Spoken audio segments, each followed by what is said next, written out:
Welcome to Atal'Dazar, a place of zombies, dinosaurs, and trolls. I'm going to show you the most common way to complete this dungeon, but I will also share footage of the other trash we typically miss going the way we usually do.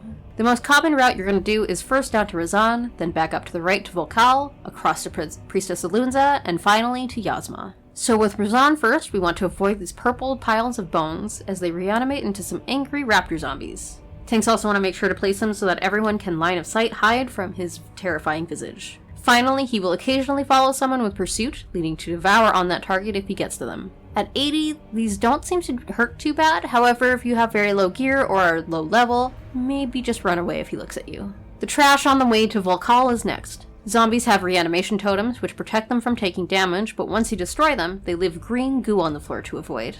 I think I saw a low-level toon deleted by these, so be careful. Witch Doctors will cast an unstable hex, which should be interrupted. If you don't, a player will be polymorphed with a circle around them that then spreads the polymorph to others. The shield bearers should be stunned when they cast their bulwark shield around them.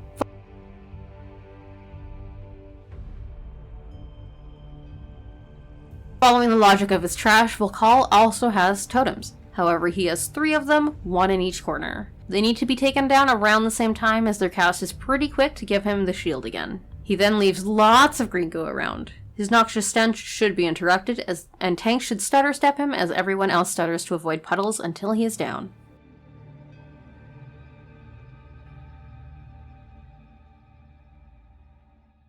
Trash in the middle of the bridges consists of little Svards, which don't do much, but the Sky Screamers should be interrupted as their cast is a fear and will probably cause trouble with surrounding mobs. The trash walking in the center platform are generally more trouble than they're worth, as the dinosaurs charge and do a decent amount of damage. They can be taken care of relatively quickly, but most groups avoid them.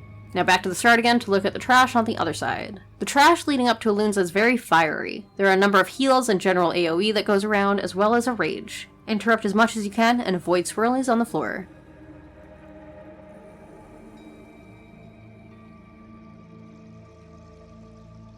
Before the boss, all of the trash in this room should be cleared as well, as it will make things difficult for the boss fight itself. 2 of her trash also does the transfusion she does as well, but only on 1 target. Priestess Alun'za starts by calling gold to roll away from the 2 pawns on the sides. Players need to avoid those throughout the fight. Healers can dispel the debuff left by them, but keep in mind your cooldowns. She also casts golden claws on herself, which should be dispelled. Demon hunters can devour it. Finally, she summons an ad that moves towards the puddles of blood lying around. This ad should be killed ASAP, and players should grab those blood puddles before she uses transfusion, which pulls from all party members to heal her. Having the tainted blood on you damages her instead. The fire from the walls, I think, scales, so avoid those tiki blazes if you're not max level. Finally, leading up to Yasma, avoid her spiders, which leave puddles on the ground that damage. Yasma's racking pain should be interrupted. For Solren, group up away from her and then kill the ads that come out. They can be slowed, stunned, etc., but they give her a pretty good buff, so you don't want them to get to her. If too many spiders get stepped on, tanks should move her around so that the melee DPS can get in and damage.